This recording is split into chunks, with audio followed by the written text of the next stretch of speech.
Então, vamos seguir aí para a nossa segunda palestra da noite de Educação Inclusiva. Estamos recebendo agora o Fernando.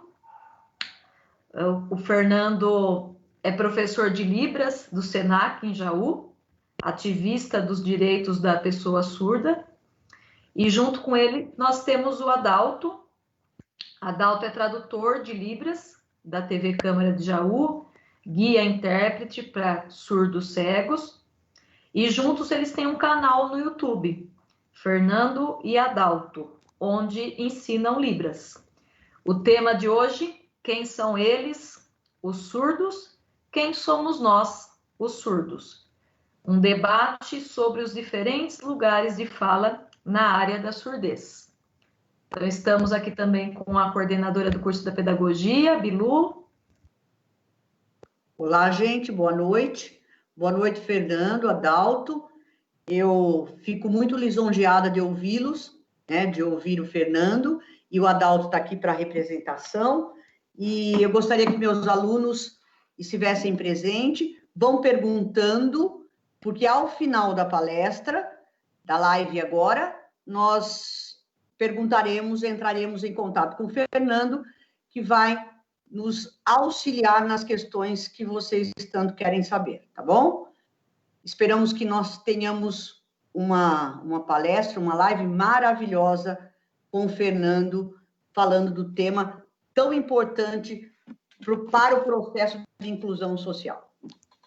Eu quero agradecer, então, a presença do Fernando, do Adalto, e agradecer também a professora Viviane, que intermediou aí nosso contato, né?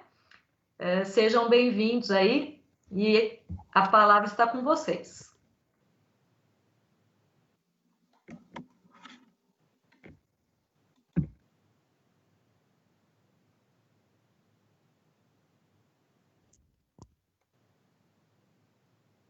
Bom, pessoal, primeiramente, boa noite ao pessoal da Fundação, aos alunos aí, né, da Pedagogia, Letras e todos os alunos que estão acompanhando a gente agora aí nessa transmissão.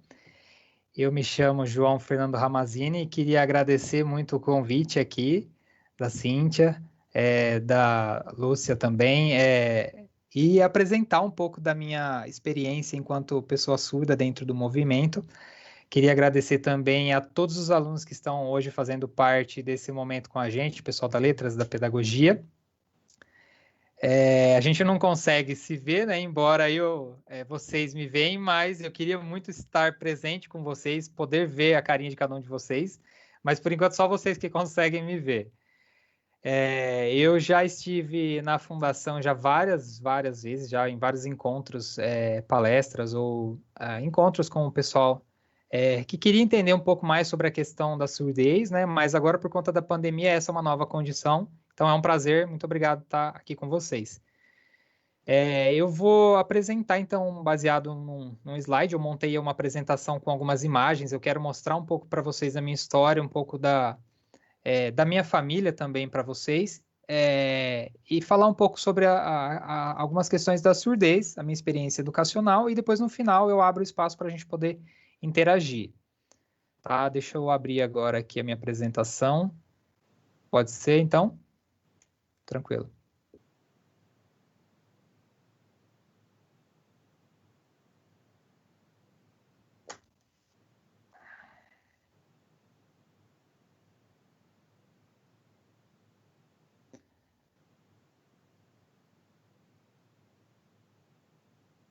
Bom, esse é o tema da minha apresentação. Ele começa já com um pensamento sobre diferentes lugares de fala sobre a área da surdez. Existe uma diferença muito grande entre falar sobre surdez e ser surdo e falar sobre surdez, falar sobre língua de sinais, falar sobre a forma de expressão de uma pessoa surda, não sendo surda, né? Então, eu queria construir essa apresentação contando um pouco da minha história, do meu olhar, e depois, ao final, o Adalto vem para fazer alguns complementos. Então, para que a apresentação demonstre para vocês também diferentes lugares de fala e olhares sobre esses aspectos que envolvem a surdez, tá? Isso é algo muito sério, muito complexo, mas é algo que a gente vê muito no dia a dia, pessoas falando sobre surdez sem conhecer o assunto ou sem entender quais são as necessidades de uma pessoa surda. Então, falar sobre educação é algo que a gente precisa considerar a experiência que a pessoa surda tem dentro de uma sala de aula. A educação de uma pessoa surda, ela passa pelas mãos de um intérprete de Libras. Então, quando a gente pensa num surdo em sala de aula, a gente pensa num surdo num contexto que seja adequado para receber essa pessoa. Caso contrário, essa pessoa não estará, de fato, incluída em sala de aula. Então, antes de mais nada, sou o João Fernando Ramazzini. Eu queria começar minha apresentação dizendo que eu trabalhei muitos anos na indústria calçadista de Jaú, trabalhei 33 anos na indústria, num setor de produção de calçados femininos, conheço todo o processo produtivo, conheço uma série de indústrias daqui da cidade, e em paralelo eu trabalhei por muitos anos ensinando Libras, Língua Brasileira de Sinais, por 15 anos, né? Eu ensinava dentro da Associação de Surdos de Jaú. Atualmente eu dou aula no Senac de Jaú há 2 anos e meio. A indústria de calçado foi um ciclo que eu já encerrei, eu já me aposentei dentro da indústria de calçado e agora, depois de aposentado, eu me dedico exclusivamente ao ensino de Libras. Há 1 ano e meio foi que eu me juntei com o Adalto e nós criamos o nosso canal do YouTube que tem o objetivo de ensinar a língua de sinais. A gente está em outras redes sociais também. O objetivo é falar sobre língua de sinais para as pessoas, explicar um pouco o que é Libras, explicar um pouco sobre assuntos de várias perspectivas que envolvem a língua de sinais. Mas o nosso canal ele tem esse caráter de ouvir uma pessoa surda falando sobre as coisas e não ouvir pessoas que não são surdas falando sobre surdos.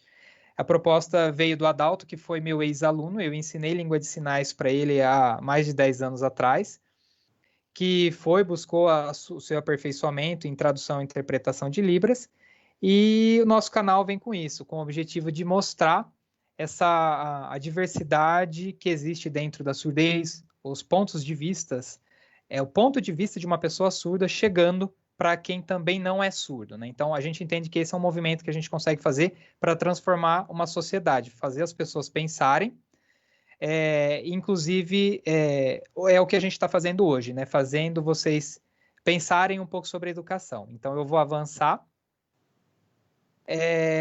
e chegar num ponto que foi um fenômeno que aconteceu dentro da língua de sinais. A primeira-dama, na posse presidencial,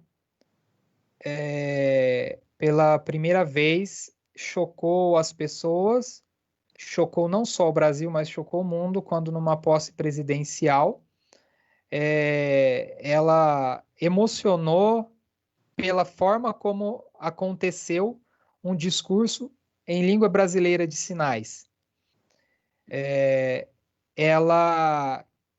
A esposa do presidente é uma pessoa fluente em língua de sinais, e isso acabou movimentando, foi um fenômeno que acabou movimentando de uma forma muito curiosa a área da língua de sinais. As pessoas só falavam disso na sociedade, duplicou, triplicou, quadruplicou o quanto as pessoas falaram sobre Libras naquele momento, né? Então, foi um fenômeno que aconteceu e que divulgou uma série de assuntos da área da surdez, né? Foi muito recente no começo, hoje a gente já não percebe tanto esse movimento, mas o fato é que esse fenômeno aconteceu e que uma série de cursos de língua de sinais começaram a surgir. Se você observar hoje e antes, a gente vai encontrar na internet, nos locais, um monte de gente ensinando língua de sinais. E a minha pergunta é, aonde é que estão os surdos? As pessoas estão ensinando língua de sinais, mas cadê os surdos nesse momento? Então, eu vou fazer um paralelo, contar um pouco da minha história, construir esse pensamento para que vocês percebam onde é que está o impacto disso.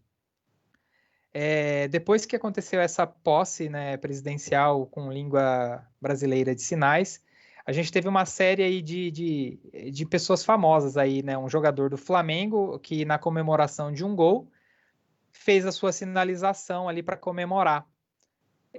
Atores famosos que também começaram a se apresentar nas redes sociais falando língua de sinais, os ouvintes começaram a aprender língua de sinais. A língua de sinais começou a ser utilizada também em comerciais, né, como um gatilho dentro de um comercial. E aí a gente, de novo, questiona, pensa, onde é que estão os surdos nesse processo? Onde é que estão os surdos nessa mudança, nesse fenômeno de todas as pessoas aprenderem língua de sinais? É algo que a gente tem que pensar conscientemente se as pessoas surdas estão participando desse momento também, do ensino da língua, que é a língua que foi utilizada por todas essas pessoas e que até então ela era desprezada até pouco tempo atrás. A pessoa surda tem uma visualidade muito grande, ela vive uma vida enxergando as coisas. Não estou dizendo aqui que pessoas ouvintes não podem ensinar Libras. Ouvintes são as pessoas que não são surdas, mas as pessoas ouvintes têm que saber o lugar de ensino e assim como as pessoas surdas também precisam saber. Então, língua de sinais circula no meio das pessoas ouvintes, mas sem pessoas surdas elas não existiam. Então, eu começo agora mostrando que nem tudo são flores ou românticos como a gente tem visto. Hoje parece que tudo são flores, é tudo muito bonito, língua de sinais é bonita, tem gente que diz isso, mas eu quero trazer um pouco da minha história para que vocês percebam como nem tudo são flores assim. Então, eu sou uma pessoa surda, batalhei muitos anos para ensinar língua de sinais para as pessoas ouvintes e hoje eu vejo muitos ouvintes ensinando língua de sinais para as pessoas e muitas pessoas surdas perdendo possibilidades de desenvolvimento também. Deixando a língua de sinais agora um pouco de lado, eu quero falar um pouco sobre a minha história com relação à minha família, né? A família do meu avô. Nessa imagem aí, eu mostro a minha família. O meu avô, ele era italiano e ele era um cara muito rigoroso, muito rígido, não tinha brincadeira com ele, né? Pela foto, pela imagem, dá para ver que ele tinha uma cara de bravo, né? Ele era muito sério. Eles tiveram numa época em que eles saíram da Itália por questões, né, por problemas, e o meu avô tinha 13 anos de idade, ele era meninão junto com o meu bisavô, né? O meu bisavô era adulto e o meu avô ele era criança. Eles chegaram aqui no Brasil na época, imigraram para cá, na época ficaram em Santos, foram se instalando aqui no Brasil, até que chegaram na cidade de Mineiros, né? Mineiros era uma cidadezinha minúscula, né? Naquela época, e na época o que existia aqui era o café, né? Então eles conseguiram ali uma grana, um dinheiro trabalhando. O meu avô se instalou aqui por Jaú, casou aqui e teve 9 filhos. Dos 9 filhos, 5 filhos nasceram surdos e 4 filhos não eram surdos, 4 filhos ouviam. E aí, como assim, né? 5 pessoas surdas numa mesma família. Isso, por que eles nasceram? Até então não tinha registro de surdos na nossa família, mas Deus quis assim, então nasceram 5 filhos surdos. São esses os 5 irmãos surdos aí que nasceram aqui na cidade. Dentre eles, o meu pai e os meus tios, eles não tinham onde aprender língua de sinais, né? Qual era a escola que ia ensinar Libras para eles? Eles já tinham a visualidade desenvolvida entre eles tinham sinais caseiros, mas eles não tinham conhecimento de mundo, informação acadêmica que pudesse trazer conhecimento de mundo para eles, né? Eles não acessavam rádio, não lhes foi ensinado a leitura, eles não tiveram acesso a praticamente nada. Eram 5 irmãos somente que conviviam. E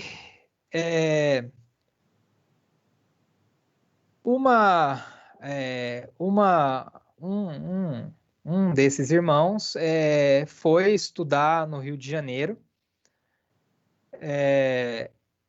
ou melhor dizendo, né, um amigo foi estudar no Rio de Janeiro, e um desses irmãos, por acaso, encontrou, né, ao ir também para o Rio de Janeiro, numa escola de educação de surdos, que existe até hoje, o Instituto Nacional de Educação de Surdos, encontrou essa pessoa que também era surdo e estudava língua de sinais. E aí foi que eles fizeram o primeiro contato, falaram assim, bom, aqui no Rio de Janeiro já tem uma escola de educação de surdos, em Jaú existe uma cidade com 5 irmãos surdos, tem uma família, e aí foi que essa pessoa que uma tia conheceu trouxe para ensinar língua de sinais aqui, né? Acabou meio que virando um namoradinho na época também, mas foi a forma como esses 5 irmãos aprenderam língua de sinais. Foi quando veio uma pessoa de fora para poder ensinar eles aqui. Ensinou para os irmãos que foram usando entre eles, né? E aí essa pessoa, esse rapaz aí que acabou, né, virando um namoradinho aí, né, de uma das tias, acabou falecendo.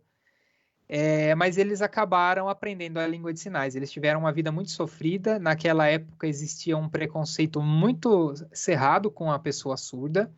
Eles eram assim, extremamente maltratados na rua, as pessoas ofendiam. Então, eles tiveram uma vida muito sofrida. O meu pai, assim como o meu tio, eles começaram a trabalhar com móveis. Jaú era tradicional com alguns móveis. Na época já tinham móveis que eram referência aqui, né? E eles trabalharam 35 anos na indústria moveleira, a vida toda, né? Eu vou contar um pouquinho da história deles, eu acabo às vezes me delongando, porque é uma história bem bonita, mas ao mesmo tempo que carrega um problema muito, muito grande, né? Como eu disse, o meu pai e os meus tios começaram a trabalhar na indústria moveleira, né? E eles não tiveram acesso à educação, ao ensino formal. Aí eles começaram, em algum momento, receberam o acesso ao ensino formal, mas como vocês podem ver nessa imagem, a educação deles, a educação dos 5 irmãos surdos, era extremamente baseada na fala. Eles usavam fone, assim como o Adalto está utilizando esse fone, era um fone para amplificar o som que a professora fazia os testes de fala e de exercício de oralização, mas que não surtia nenhum efeito do ponto de vista de acesso ao conteúdo, à informação. Esses irmãos, eles tinham, na verdade, assim, o que eles aprenderam muito foi exercitar a paciência, porque a professora, tá vendo? A professora é aquela que está em pé, aquela pessoa, aquele homem que está sentado mais próximo é o meu pai, aquela pessoa, uma mulher de vestido de bolinha é a minha mãe, e o último homem que está sentado também é um tio meu. A mulher, a última lá do fundo, com outro vestido mais claro, também é uma outra tia minha.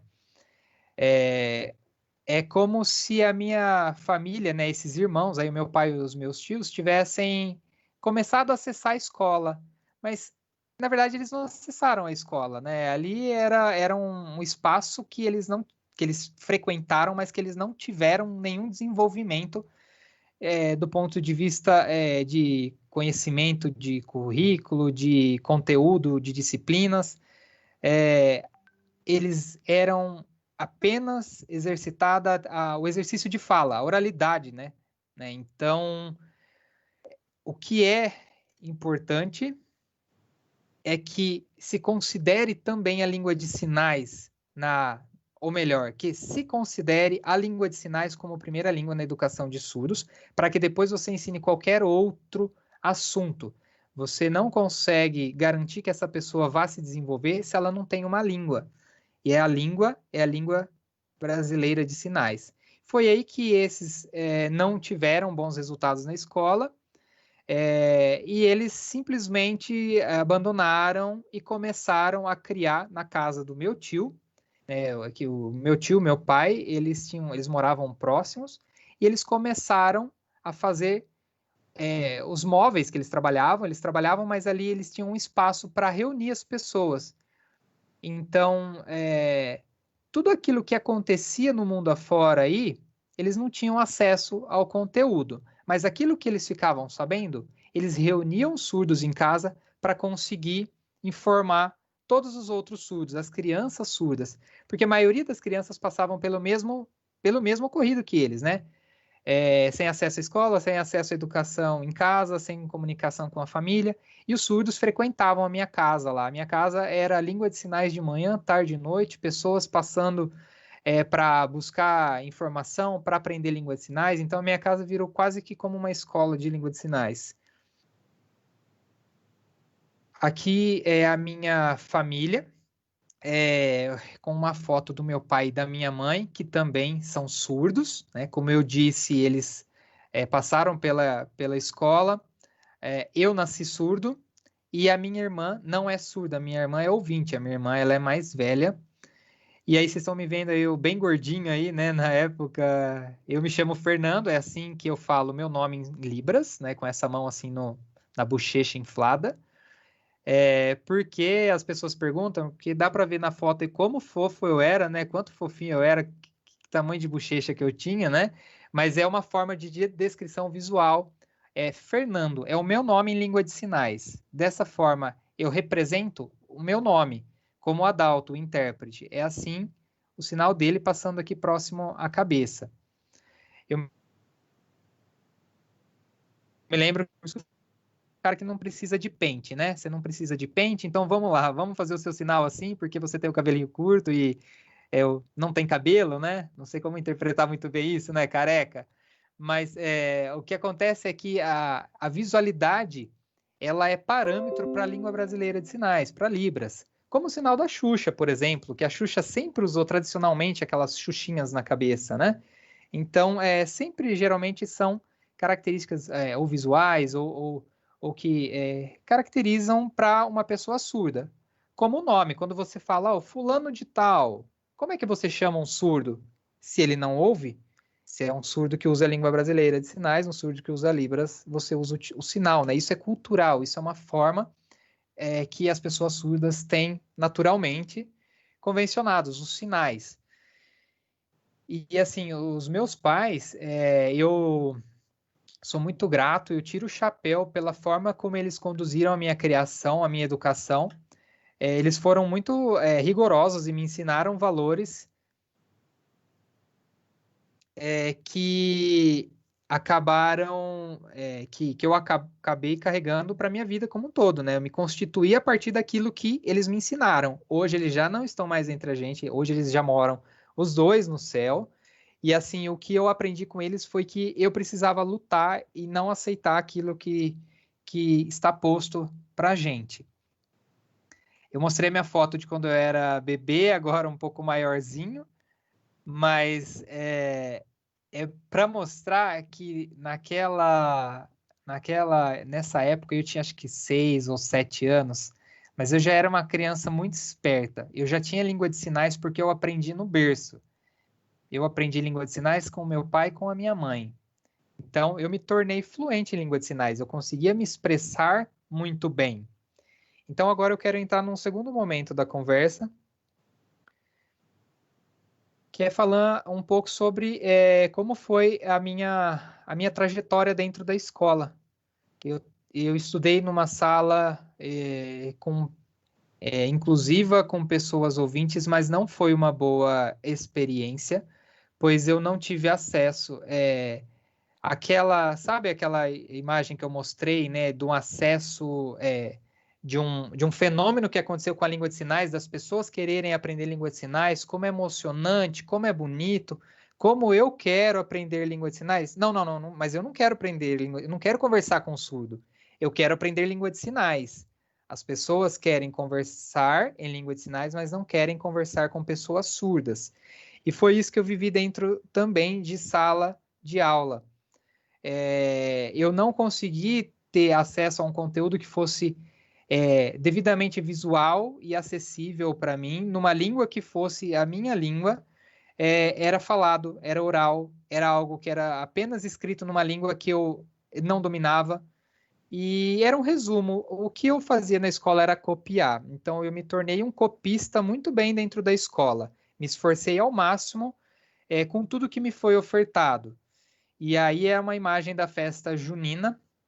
Todas as pessoas da escola ouviam. Eu era a única pessoa surda dentro da escola. E aí a direção, a coordenação da escola, bom, falou, e agora, como é que a gente vai fazer? Será que ele vai dançar? Vamos botar ele na quadrilha junto aí.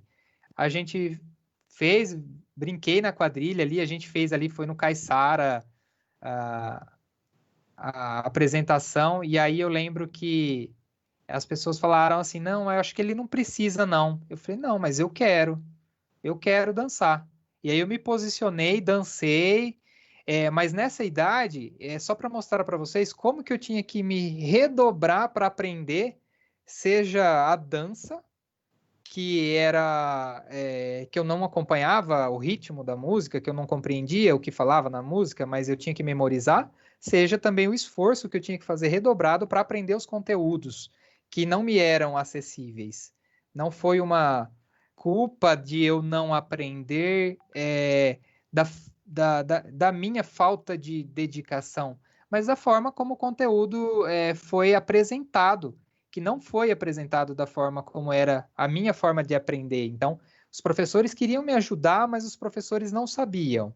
Os intérpretes queriam ajudar, mas os intérpretes nem naquela época não tinha como existe hoje esse tipo de trabalho. Então a minha experiência escolar foi bem desgastante nesse sentido. E aí eu tenho que dizer que onde eu mais aprendia as coisas que deveriam ser ensinadas na escola foi na casa do meu pai, quando eu encontrava pessoas surdas e nós juntávamos fragmento do que cada um tinha aprendido e compartilhávamos. Nós não éramos pessoas tristes por isso, muito pelo contrário.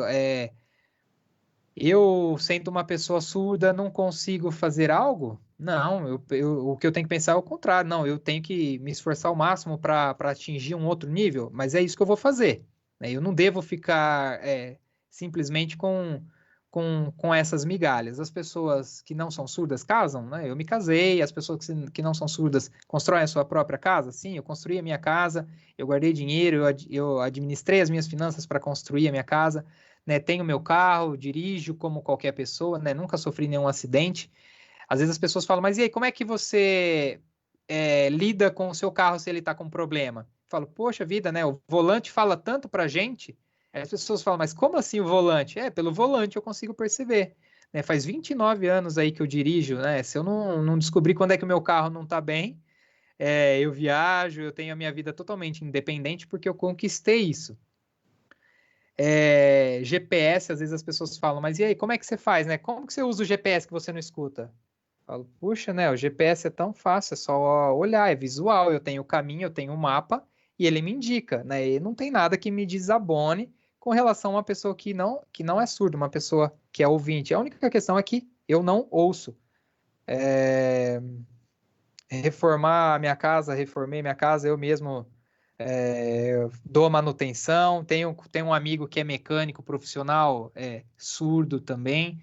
Então, às vezes a gente fala assim, né? Será que a gente não tem estereótipos sobre capacidade da pessoa surda? Então, eu gosto de provocar isso para que as pessoas pensem.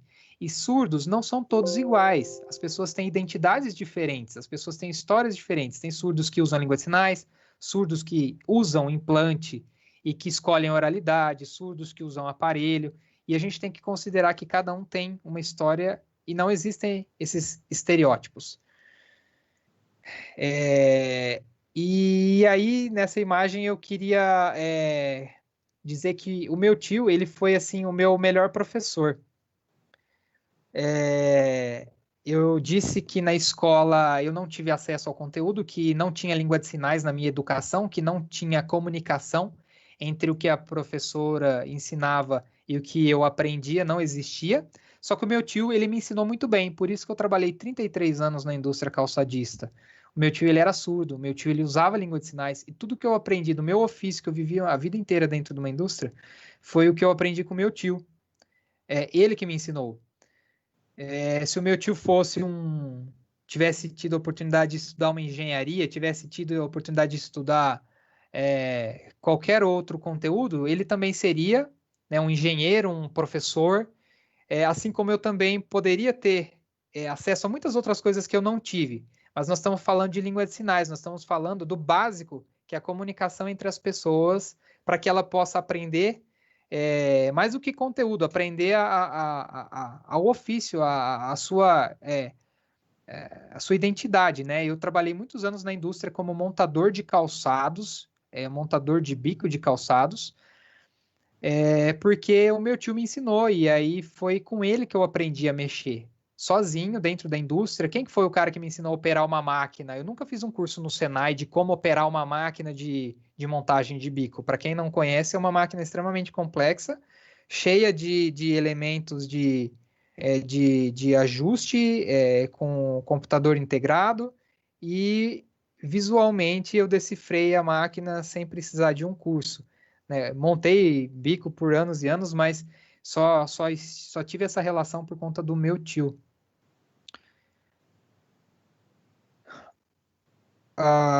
Comecei falando sobre a minha experiência na escola, comecei falando da vivência com pessoas que não eram surdas numa sala que as pessoas não usavam a língua de sinais. E aí aqui nessa foto a gente tinha mais ou menos aí uma sala com umas 15 pessoas surdas, era uma sala para pessoas surdas. Eu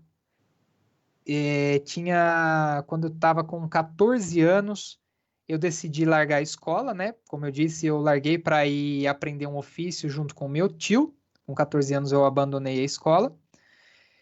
E aí, depois de um tempo, pensei um pouco, falei, eu quero voltar a estudar. Vou voltar à noite na escola, é aí que essa foto registra esse momento. Eu estava com 17 anos, voltei a estudar numa sala com surdos, estudei um ano e não estava satisfeito da forma como as coisas aconteciam. Larguei de novo e voltei a trabalhar. Em 2000 surge a lei de Libras, 2002 começaram a mudar um pouco os movimentos da língua de sinais na cidade, no Brasil. E aí as pessoas falavam, bom, agora está tendo intérprete, agora você consegue voltar a estudar. Então eu fui buscar o meu diploma da escola, de onde eu tinha parado, né? Tinha parado porque agora eu quero voltar a estudar, né? Parei na 8ª série na época, voltei a estudar.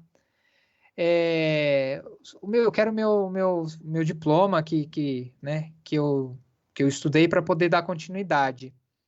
Aí a pessoa não encontrava o meu diploma. Foi aí que eu descobri que todo o tempo que eu passei, que eu tentei voltar a estudar, eu estava lá, mas não era um ensino formal. Nem os meus pais souberam disso, que por muitos anos eu estive na escola e eu não era nem registrado. E aí, todo aquele pouco estudo que eu não tive, eu também não tive nem nada que comprovasse que eu estive na escola. Então, não existia, eu não fui registrado na escola. Eu estou mostrando para vocês tudo isso para mostrar que puxa vida, né? Hoje está todo mundo aí assistindo esse bate-papo entre a gente, são alunos de uma universidade. O Fernando veio aqui para falar que ele dá um de coitado. Não quero nenhum momento falar sobre, não é nenhum momento essa a minha intenção. Eu quero justamente parabenizar vocês por todas essas oportunidades que vocês estão tendo, que a Fundação está proporcionando para que vocês pensem sobre a educação de surdos, para que não aconteça o mesmo que aconteceu comigo com outras crianças. A criança surda, ela é a que tem menos culpa da forma como a escola, como a educação trata ela, né? Hoje a gente tem o nosso canal do YouTube, que é só a pontinha do iceberg para poder problematizar algumas coisas, né? E assim como a gente está aqui hoje tendo esse espaço, é isso que que a gente deve continuar fazendo. Nessa imagem aqui, como eu disse, eu tranquei, né, a escola, voltei a buscar a minha documentação, a escola não tinha minha documentação, e isso ficou comigo, né? Eu queria mudar, isso não é possível que isso ia continuar acontecendo. Depois de um tempo eu voltei na escola com essa imagem aí, com outras crianças, né, bem mais jovens, e foi que eu percebi que muito pouca coisa mudou. Da época dos meus pais, quando eles faziam aquele exercício de oralização na escola, foi que eu encontrei uma série de equipamentos e não via língua de sinais em uso dentro da escola. De tantos anos, até hoje a gente vê essa forma da educação de surdos baseado na oralidade, baseado na língua portuguesa, e que não se tem a língua de sinais como língua de instrução, não como uma ferramenta, e sim como uma língua de instrução. Foi muito difícil ver isso quando eu voltei na escola, porque eu achei que já tivesse tido uma evolução, mas os prejuízos continuavam ainda acontecendo. Então, para concluir, o que a escola me ensinou, né? Ou melhor, o que a escola deixou de me ensinar? O meu tio, ele foi, como eu disse, o meu melhor professor, por quê? Né? A escola deveria ter feito esse papel de me ensinar o que não me ensinaram, né? Matemática, nós estamos falando de coisas simples. Ciências, geografia. Eu não tive a oportunidade de estudar isso na escola, isso foi um prejuízo, tá? Mas eu não fico triste por isso, esse tempo passou, e aí foi com 38 anos eu voltei a fazer o supletivo e voltei a estudar depois de adulto, voltei a estudar já bem mais velho, né? E a minha ideia é que isso não continue acontecendo, e eu decidi que o que eu quero é fazer com que as pessoas tomem consciência dos prejuízos que a pessoa surda tem quando ela não tem acesso à informação.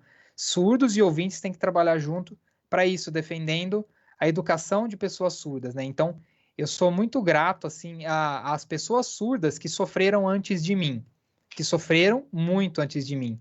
Isso é muito pesado. Só que se não fossem eles passar por tudo isso, talvez eu não estaria aqui hoje, talvez vocês não estariam aqui hoje. Então eu concluo assim agradecendo o meu professor que me ensinou em língua de sinais, o meu tio. Essa é a minha esposa. Como eu disse, ela é surda, e nós temos o Igor, que é o meu filho. O Igor não é surdo, ele é ouvinte. A minha esposa, ela nasceu em Piracicaba. E as pessoas sempre perguntam, mas como é que você foi conhecer ela lá em Piracicaba, né? Porque o ouvinte quer namorar, pega o telefone e liga, né? E o surdo, quando quer namorar, faz que jeito, né? A gente tinha na época o time de futebol de surdos e a gente viajava por várias cidades lá em campeonatos de futebol de surdo. E aí foi numa dessas indas e vindas aí que eu conheci ela. A gente namorava à distância, né? Vamos lá, sem telefone, na época não tinha WhatsApp, né? Como é que eu fazia? Tava indo até Piracicaba, o carro quebrou. E aí? Aí começa, né, a acessibilidade, né? Para chamar o guincho, para chamar o mecânico. Naquela época era muito mais difícil porque a gente não tinha WhatsApp, né? E nós nos casamos, né? Moramos em Jaú. O meu filho ele concluiu o ensino médio, assim, com uma experiência educacional muito diferente da minha. Meu filho, ele é bilíngue, ele, o que a gente chama de coda, né? Os filhos de pais surdos. Então, ele nasceu num ambiente bilíngue, num ambiente de língua de sinais, de língua portuguesa. Se a gente for comparar a família do meu pai, a geração do meu pai, a minha geração, a geração do meu filho, eu quero que as coisas continuem evoluindo, né? Eu sinto muito orgulho de dizer que eu proporcionei para o meu filho uma série de experiências que eu não tive, né? Ele estudou muitos anos, depois que ele se formou, ele foi para a Unesp, foi estudar ciências sociais, está trabalhando na área de pesquisa de mudanças sociais que envolvem as pessoas com deficiência. Então, ele acabou juntando um pouco disso tudo. E é um menino que tem a história dele, tem desenvolvido, porque ele viveu isso dentro da família, né? Mas, como eu disse, eu não sou uma pessoa triste por isso. o prejuízo que eu tive, eu transmito para o meu filho para que ele continue mudando a realidade dele, para que ele seja um agente de transformação. Eu sempre paguei escola para o meu filho porque eu queria exigir o máximo da melhor educação dele, para que ele tivesse um conhecimento que eu não tive. Eu me lembro que na formatura dele estava todo mundo ali sentado, de repente ele saiu, eu falei, para onde é que meu filho está indo? Aí ele assumiu ali o posto, ele foi o orador da turma dele, ele fez a apresentação final em língua de sinais. Eu me emocionei muito porque ele falava que ele agradecia a forma como eu conduzia a educação dele. E agora, né? Fica a pergunta, e daqui para frente, né? A partir dessa geração, a geração do meu filho, de vocês, professores também que estão acompanhando, como é que vai ser o futuro da educação de surdos? Eu queria agora passar para o Adalto fazer algumas considerações finais. Pessoal, tudo bem? Agora o Adalto falando aqui. Não confundam, a voz é a mesma, mas agora a linha de raciocínio é outra. Eu sou o Adalto, eu sou intérprete de Libras e eu pedi apenas um slide para o Fernando. Eu vou pedir para que ele passe, porque eu quero falar um pouco sobre qual é o nosso papel enquanto pessoas ouvintes, pessoas que não são surdas dentro da língua de sinais.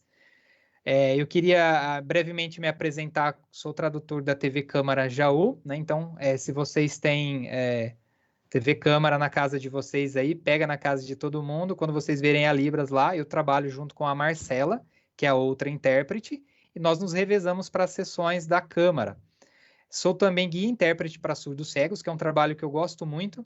E eu não sei se alguém assistiu há 2 anos, 1 ano e pouco atrás, a gente esteve no programa da Fátima Bernardes com um grupo de surdos cegos para falar sobre língua de sinais tátil, para falar sobre surdo-cegueira. Foi uma experiência bem legal e é uma parte que eu gosto muito dentro da área da educação de surdos, que é a surdo-cegueira. Vou pedir para o Fernando passar, então. Pode passar, não sei se ele está me vendo.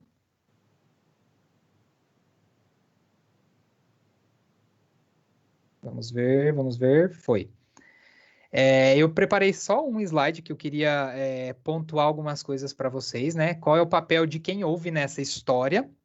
O primeiro ponto que eu marquei é que o caminho da educação de surdos, para quem trabalha com educação de surdos, que não é um surdo, que é um ouvinte, que é assim que a gente chama quem não é surdo, isso não deveria ser hobby ou de longe ser para quem está sem trabalho. Dedicação é seu papel. Quando a gente trabalha com ensino de língua de sinais, a gente percebe que muitas pessoas procuram, eu tô meio sem trabalho e aí eu estava pensando em pegar algumas aulas para ensinar pessoas surdas. Não façam isso desta forma, tá? Ou se vocês começarem fazendo assim, já comecem com a dívida de se formar com bastante dedicação, para que não aconteça histórias como essa que o Fernando disse. O segundo ponto que eu queria dizer só para pontuar, hoje, para assumir algumas aulas, você pode ter um certificado de 120 horas de Libras para assumir, mas com 120 horas você não consegue transmitir todos os conhecimentos. Então, por mais que a legislação permita algumas coisas, nem tudo você deve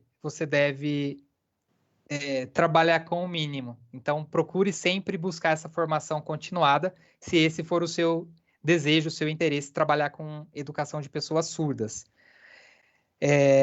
Um segundo ponto que eu queria pontuar é que muitas pessoas que não são surdas não respeitam a fala da pessoa surda. Tem muitos ouvintes que não sabem ouvir, né? Até quando eu estava escrevendo isso, eu estava pensando, né? Até um pouco meio antagônico, né? Tem ouvintes que não sabem ouvir. Mas é aquela máxima até bem já meio clichê, né? O pior surdo é aquele que não quer ouvir. Tem muitas pessoas que não são surdas e que não ouvem a pessoa surda. Então, respeitar a fala da pessoa surda é respeitar aquilo que o Fernando disse, de que a língua que ele se identifica, a língua que ele entende, a língua que ele utiliza é a língua brasileira de sinais. Então, se a língua de conforto é a língua visual, é essa língua que a gente deve respeitar. A pedagogia que tem que se virar, né? A pedagogia que tem que se adequar ao aluno, né? E não o aluno à a aula do professor. O terceiro ponto é que é muito importante que, se você tem interesse na área da educação de surdos, que você conheça a diversidade da surdez e respeite todas as escolhas. Surdez, como o Fernando disse antes, ela é muito ampla, tem uma série de formas de expressão. Tem língua de sinais, tem o surdo que é oralizado, tem o surdo que usa implante, tem o surdo que usa as duas coisas. E tem uma série de questões para que tudo isso seja acessível, tá? E aí, só para pontuar uma coisa que está acontecendo agora, que eu tenho certeza que algumas pessoas pensaram, tá, mas e o Fernando? O que está acontecendo aqui agora? Tudo que eu estou falando nessa tela, nesse slide, não está sendo acessível para o Fernando. Ele está olhando para a tela, mas ele não está participando. Então, é como se eu estivesse falando dele, sobre ele, e ele não estivesse acessando, se não fosse da forma que é acessível a ele, que é em língua brasileira de sinais, que é em Libras. Como antes nós preparamos essa apresentação juntos, então ele tem ciência do que eu estou dizendo, mas é só para que vocês pensem, né? E se o Fernando fosse um surdo que utilizasse, não a língua de sinais, mas que fosse um surdo que usasse a leitura labial? Será que a gente estava sendo acessível? Será que a minha escola está sendo acessível? E às vezes a gente pensa assim muito amplo, né? Ah, mas eu queria que a escola me desse todo o suporte. Não é escola, é no pequeno, é no dia a dia. Eu assisti um pouco da apresentação da Letícia e foi mais ou menos isso que ela disse, né? Na ação, em você ser agente transformador também. Então eu gosto dessa imagem porque ela faz a gente pensar na nossa meia-culpa. Nós somos ouvintes falando sobre surdos sem acesso em língua de sinais. Sem acesso ao Fernando, no caso aqui. E para concluir, é que nós ouvintes, nós nunca saberemos, né, o que é ser uma pessoa surda. A gente pode estudar 120 horas, a gente pode estudar 360 horas, a gente pode estudar 10 anos, 20 anos, 30 anos, mas a gente nunca vai saber o que é ser uma pessoa surda. Então, desconfie sempre quando alguém vier falar para vocês sobre como é ser surdo, se essa pessoa não for surda. Desconfie muito quando alguém, da mesma forma, é muito nítido quando a gente vê um homem falando sobre o que é ser mulher quando ele é um homem. É muito fácil da gente perceber e as mulheres vão se posicionar.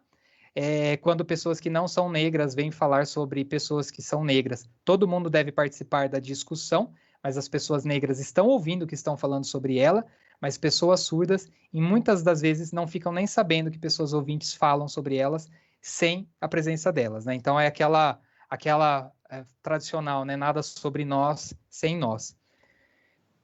Eu queria pedir, então, para o Fernando retomar. Obrigado pela parte. O Fernando, então, retomando agora a apresentação. Eu queria, então, fazer o convite para que vocês conheçam o nosso canal do YouTube. Nós estamos nas redes sociais da forma como está aparecendo aí para vocês, tá? Vocês podem entrar lá, pesquisar lá Fernando e Adalto, ou Fernando.Adalto, Libras, e vocês vão encontrar todo a nossa produção hoje nas redes sociais. Faço convite para vocês se inscreverem no nosso canal do YouTube, né, ativar as notificações lá, clicar no sininho, porque é a forma que vocês vão receber acesso a todos os vídeos que a gente produzir do nosso canal Fernando e Adalto. Fiquem super à vontade, esse é o canal que a gente mais disponibiliza conteúdo. E nós oferecemos cursos de Libras. Façam contato com a gente, tem interesse, entre em contato por esse telefone, é o número 11 mesmo, tá, pessoal? Mandem um WhatsApp aí que eu passo mais informações.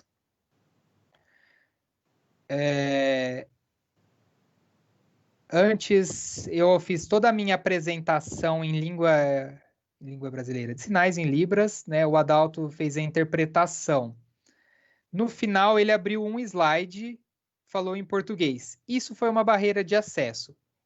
Esse exemplo nesse um slide foi o que eu vivi na escola a vida toda. Então, eu até gostei da forma como a gente propôs isso para meio que trazer na prática o que é não acessar o conteúdo de uma escola se não for pela Libras. Então, eu queria agora encerrar minha apresentação, agradecer vocês e abrir espaço para a gente trocar. Olá, Adalto. Posso fazer um questionamento? Pergunta para o Fernando. Sim, pode perguntar. Ó, pergunta para o Fernando se ele morava perto da grutinha ali embaixo, se ele tem um tio chamado Claudinei e uma irmã, acho. Eu não lembro o nome dela, meu Deus, me saiu agora. Conceição.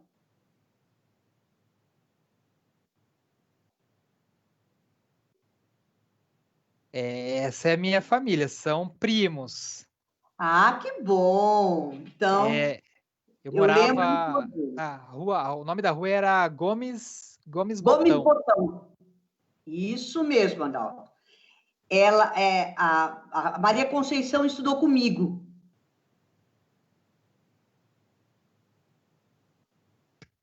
Isso. E a fábrica de calçado que ele trabalhava era como que chamava? Ai, meu Deus. La Romana.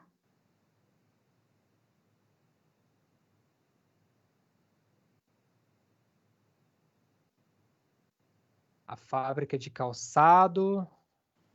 La Romana. A fábrica chamava a Mirella.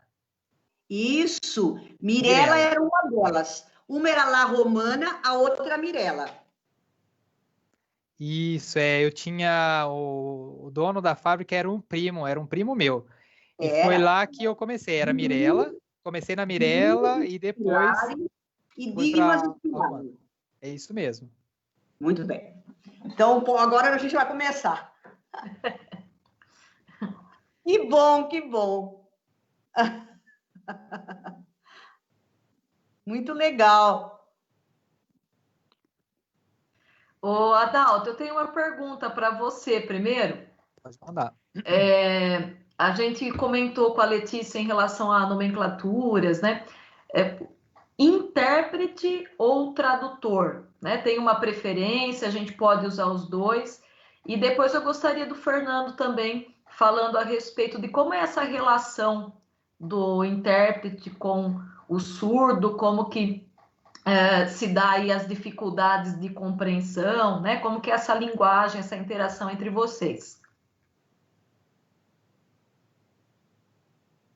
Tá, então respondendo o termo tradução e interpretação são conceitos diferentes para a área de estudo de tradução.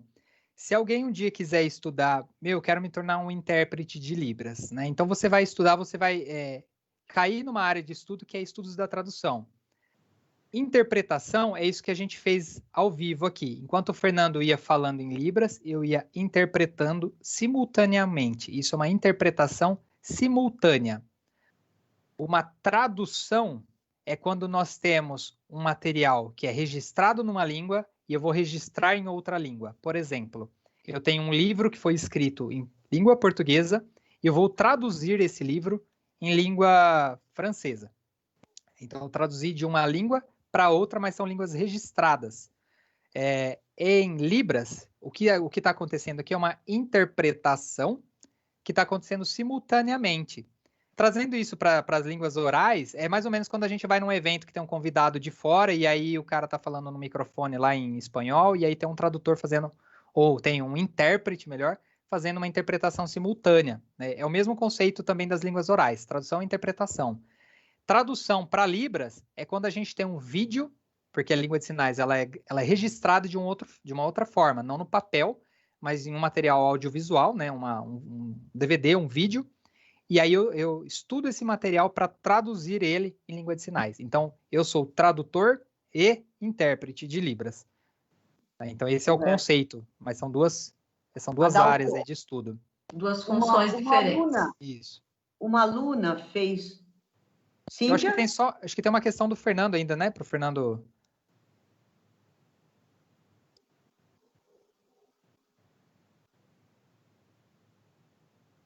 Tá, a questão do intérprete, né, da mesma, a função mesmo, né, do intérprete, a relação. Quando uma pessoa surda demanda de qualquer tipo de serviço, seja um serviço básico, um serviço particular, de repente um atendimento médico, um juiz, Se o médico souber língua de sinais e garantir que tá rolando uma comunicação, eu não preciso de um intérprete de Libras. Agora, a presença do intérprete, a figura do intérprete é para fazer essa mediação entre uma pessoa que usa uma língua e de uma pessoa que usa outra língua. Então, para uma pessoa surda é bem natural essa relação, assim como eu expliquei antes os locais, né? Os locais que já estão acessíveis em língua de sinais, você não precisa de um intérprete, né? O intérprete ele faz a mediação. Como é que funciona isso na sala de aula? Eu tive prejuízos, porque eu não tive quem fez a mediação entre o que o professor ensinava e e a língua que eu utilizava. E aí depois surgiram as leis, né? As leis começaram a exigir a presença desse profissional. Mas aí entra a questão, né? Um profissional com 120 horas está apto para conseguir transmitir simultaneamente tudo que o professor está ensinando? Se você compreende dessa necessidade que é lidar com a língua de sinais na educação de surdos, você nunca vai parar de estudar. Você tem que exercitar a sua língua de sinais todos os dias. A fluência se dá com o uso da língua, né? Agora imagina uma pessoa que não é fluente fazendo uma consulta médica, interpretando mais ou menos ali o tratamento. Se eu for numa loja e alguém entender mais ou menos o que eu quero, logo eu vou dizer, não era essa roupa que eu queria, era outra. Agora, existem questões como saúde, educação, que você tem que garantir que a pessoa que está lá é proficiente naquela língua e conhece, está apta para realizar aquilo. Isso não acontece com 120 horas. Se eu chegar hoje num curso de ensino superior, como que eu vou acessar o conteúdo curricular? Interpretação de Libras. Tá, mas tem mais alguma questão? Tem um aqui, ó. Eu tenho uma aluna que iniciou um curso de Libras e ela coloca o seguinte: tem alguma informação que o Fernando ou mesmo o Adalto possa nos dar para compreender e ter um maior desempenho nessa formação?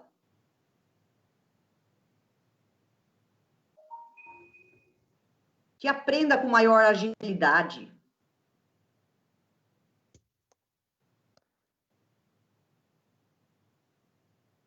Tá, com mais agilidade, mais rápido, Seja mais depende sensível. muito. Tá, o Fernando está dizendo assim, depende muito de quanto essa pessoa se dedica no uso da língua. Então, você vai se desenvolver muito na língua de sinais, não é com os cursos que você fizer, mas é com o tempo que você se dedica ao estudo dessa língua por dia, né? Não sou contra pessoas que não são surdas em ensinar a língua de sinais, mas o que você não pode fazer é ter uma falsa ilusão de que só aprende língua de sinais sem pessoa surda. Isso nunca vai acontecer. Sem contato com uma pessoa surda, você não desenvolve na língua de sinais. Então, se eu puder dar uma dica assim para essa aluna, né? O Adalto, ele foi meu aluno, hoje ele é tradutor e intérprete profissional, vive disso, e ele foi o aluno, ele foi o primeiro curso de Libras que ele fez foi comigo, só que tudo onde os surdos estavam, quando a gente convidava, o Adalto estava junto, quando a gente fazia evento na associação, o Adalto participava, o Adalto fazia questão de conhecer as pessoas surdas quando elas chegavam nos lugares. Agora, se você tem um sonho de se tornar intérprete, evoluir na língua de sinais, é o contato. Eu estou aqui para ajudar as pessoas a melhorarem na língua de sinais, é o contato com a pessoa surda, entendeu? Corretíssimo. Tem uma outra pergunta também que foi recorrente aqui nos comentários, em relação a Libras, né? A gente sabe que é a língua brasileira de sinais, mas muitas dúvidas em relação a como ocorre essa língua de sinais ao redor do mundo, se há variedades linguísticas aqui dentro do nosso território. Então, gostaria que vocês comentassem um pouquinho essa questão aí da Libras.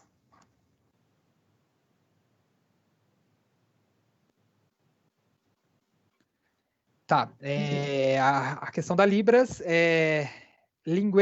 o inglês, né, as línguas orais, elas são diferentes de acordo com cada país, né, e assim também em línguas de sinais, né. No Brasil, nós temos a Libras, mas existe sim também as variações, assim como a gente tem nas línguas orais, algumas variações que as pessoas surdas se comunicam naturalmente, mas pode variar de acordo com o centro, se essa pessoa mora num centro mais, numa cidade grande, numa metrópole, ou uma cidade do interior, ou se essa pessoa é de um dado estado ou outro, isso pode variar, isso é natural. Agora, quando a gente está falando já de uma mudança mais radical, é quando a gente fala de países, né? Estados Unidos, Japão utilizam língua de sinais bem diferentes, mas existe sim essa variação interna. Deixa eu pensar num exemplo. Aqui, estado de São Paulo, Rio de Janeiro. Rio de Janeiro, eles têm assim o hábito de utilizar mais soletração, tem muito mais sinais que a gente chama de sinais soletrados do que aqui no estado de São Paulo. Então, eles acabaram, os surdos do Rio, desenvolvendo uma agilidade muito grande na forma de dizer. Quando eu converso com um surdo que seja do Rio de Janeiro, eu consigo entender. Agora, isso já não acontece quando eu converso com um surdo americano, por exemplo. Imagino que seja como vocês ouvindo um português, de repente, de Portugal, conseguem compreender, mas são coisas diferentes, mas é a mesma coisa também em língua de sinais. Deixa eu pedir para o Fernando dar um exemplo. Quando a gente estava estudando um pouco de ASL antes, você lembra de algum exemplo? Você me desculpa, mas eu já não lembro de mais nada. O Fernando, acho que ele lembra alguns exemplos comparados aqui. Tá dizendo assim, ó, eu sou fluente em Libras, tá, gente? Agora, quando eu comecei a estudar ASL, eu tive que começar do beabá, né? Mas tô dizendo que no Brasil a gente usa esse sinal aqui para namorado. Namorado, vai? Esse sinal aqui com esses dedos. Em ASL eles fazem assim. Existe essa variação, é diferente. Deixa eu ver se eu lembro de outro. Pai. Brasil, pai. Ou pai, existe essa variação. 2 sinais aqui no Brasil. Em ASL eles fazem assim, com a mão na testa. Pai. Mãe. Mãe. ASL. É a mesma mão da testa, só que no queixo. Então, os vocabulários são diferentes, como as palavras são diferentes. Morte. Lá eles fazem morte assim. É bem interessante aí as diferenças. E eu também gostaria que o Fernando comentasse um pouquinho em relação à expressão facial. Eu já tive contato com o surdo em sala de aula, né? Mas ele era acompanhado pela intérprete e em vários momentos, né? Ela ensinava alguns sinais para as crianças e ela ressaltava porque eles achavam engraçado, né? Ela fazer careta enquanto fazia os sinais. Então ela ressaltava essa questão da expressão facial com eles, né? Como que funciona essa expressão aí no movimento de Libras, né? E se tem algum exemplo em que o foco é mais o rosto mesmo, né, do que as mãos.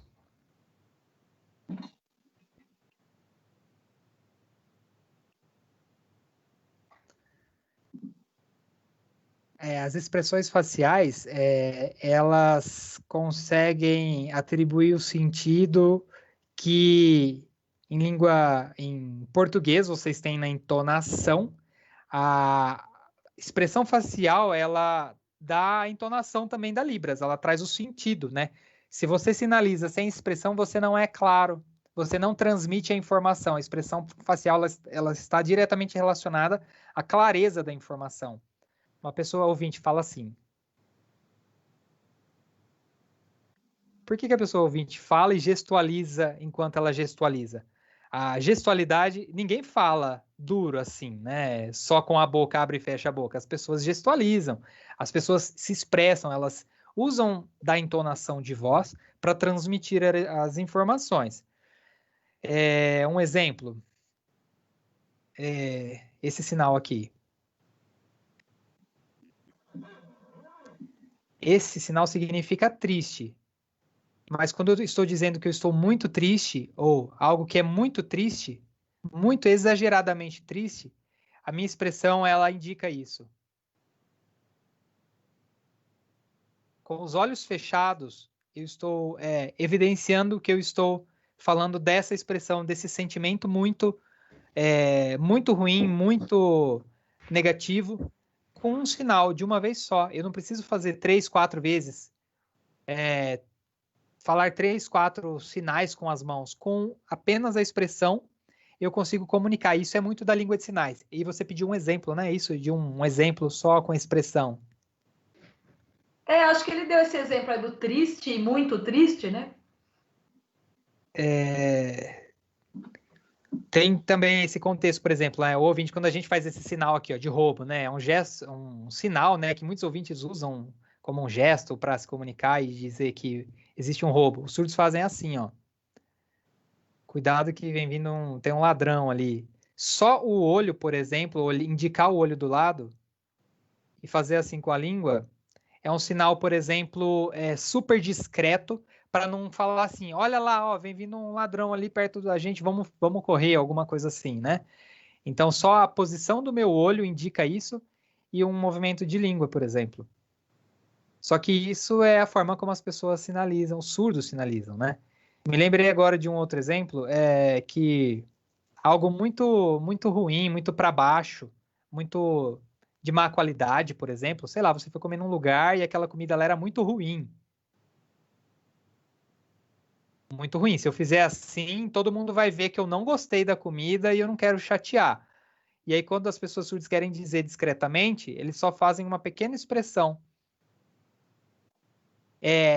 Esse efeito de uso da língua de forma discreta é muito mais do que só usar o sinal. Os surdos vão entender isso.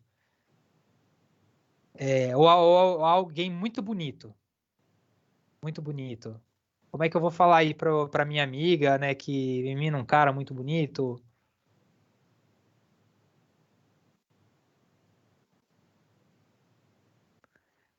Eu consigo transmitir uma informação só com a expressão, porque o usuário da língua de sinais, o usuário da Libras, para quem eu estou emitindo também vai entender essa mensagem. Maravilha. Bilu? Eu quero fazer só mais uma pergunta. A atualidade, né, nos mostra um mercado de trabalho onde o deficiente, de um modo geral, está entrando.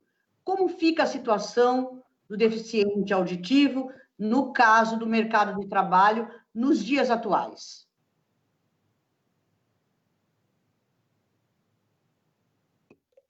Isso é uma excelente pergunta. Isso é algo que me instiga muito. Eu tenho muito interesse nessa área, porque é uma questão de ainda consciência do mercado, né? Eu falo baseado na experiência que eu tive e de lá para trás até hoje tem uma diferença muito grande. Sempre trabalhei assim de uma forma muito, como que eu posso dizer, comprometida com o trabalho em todas as empresas que eu trabalhei, né? Sempre fui muito valorizado. Existe hoje, assim, muitos surdos que não tiveram as oportunidades que eu tive de uma família ensinar, ou que seja preparar para o mercado de trabalho, ou que seja formar essa pessoa para o mercado de trabalho. E às vezes o próprio negócio, quando vai contratar, pensa, bom, coitado, né? Eu já vou começar contratando esse surdo já com um estereótipo de coitado, um estigma de coitado, e essa pessoa surda, ela tem que acessar esse local, porque ela é capaz. Viu, vem cá, vou botar você aí meio que para fazer qualquer coisa, só para ir fazendo, sei lá, vamos pensar na indústria de calçado, e vai lá passando cola, vai fazendo o trabalhinho mais simples, e aí essa pessoa acaba não tendo acesso. Infelizmente, isso acontece, da pessoa não ter a oportunidade, só que é uma rede, né? É uma série de coisas que precisam acontecer. A pessoa surda, ela tem capacidade, né? Mas tem que ser oportunizado, tem que ter uma rede que ampare também a formação profissional dessa pessoa. Ele tem que ter acesso a um plano de carreira, como todas as pessoas que não são surdas têm. Mas isso dentro das pessoas com deficiência, as pessoas surdas, é muito difícil. Eu falo por mim, conheço quase todos os surdos daqui, e assim, eu sei que isso é uma dor, eu sei que isso é um problema, e a gente ainda tem muita coisa para mudar, assim. Sempre que eu tenho oportunidade, eu informo as pessoas surdas sobre o comportamento e sobre qual é o papel delas também nesse processo, né? Mas hoje em dia, nós ainda estamos nesse patamar. Que bom, vamos torcer para políticas públicas que avancem cada vez mais nesse setor, né? E que as pessoas possam se transformar na sociedade, como todos os outros. Corretíssimo. E acho que a gente já pode ir encerrando aí também. Eu só gostaria de uma última questão, que eu espero que eu não tenha compreendido bem. Foi muito assim chocante, triste mesmo as imagens, né, que ele mostrou da família, aquela imagem da escola na década de 60, do ensino centralizado na oralização. E em um determinado momento ali das imagens, o Fernando comentou que retornou à escola e que encontra ainda hoje, né, esses casos aí de sala de aula centrada na oralização. Eu queria só que ele reforçasse se foi na época em que ele entrou, né, novamente na sala de aula, que período foi esse, ou se de fato atualmente a gente ainda encontra esse ensino centrado na oralização.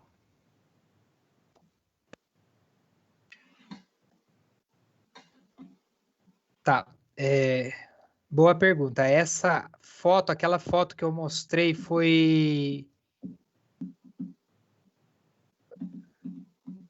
a foto 1990?